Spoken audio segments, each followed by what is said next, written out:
What's up, everyone? The steps I'm about to show you come straight from the technicians who work at this well-known appliance repair shop. So don't worry, we're going to guide you through fixing this. When the E01 code shows up on a treadmill, it usually points to a problem with the motor or the signal being sent to the console. Basically, the machine tries to start the belt, but the console detects that something isn't working the way it should. At the shop, we've seen this many times, especially on machines that get heavy use or haven't had maintenance in a while. A lot of customers come in pretty frustrated and tell us things like, "I try to turn it on and E01 pops up right away like it's not recognizing the motor." Others say they've tried different outlets and nothing changes. When we hear that, we already know the first thing to check is the communication between the console and the motor, because that's the most common cause. The first thing we usually do is check all the motor connections. Over time, wires can loosen, collect dust, or get damaged, and that prevents the signal from reaching the console properly. We've had customers say, "I removed the back panel and reconnected the wires, and it started working right away."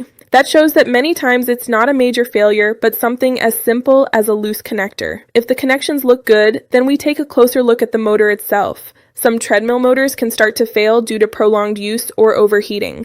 One of the shop technicians often says, if the motor isn't sending the correct signal, the console assumes there's a fault and throws E01. That's why we always check that the motor spins freely and doesn't make unusual noises when powered on. In certain cases, the issue ends up being the main control board.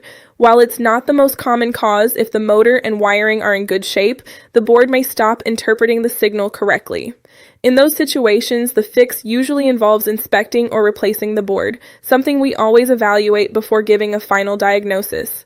Many customers also mention that cleaning the motor, making sure the wires are secure, and resetting the treadmill can temporarily clear the E01 error. One phrase we hear a lot is, "After reconnecting everything and restarting it, it worked like nothing ever happened." That confirms that before replacing expensive parts, it's always worth checking the basics first. From the manufacturer's side, some technical bulletins mention that E01 can appear due to power fluctuations or loose connections, and they recommend checking the wiring and power supply before considering component replacement.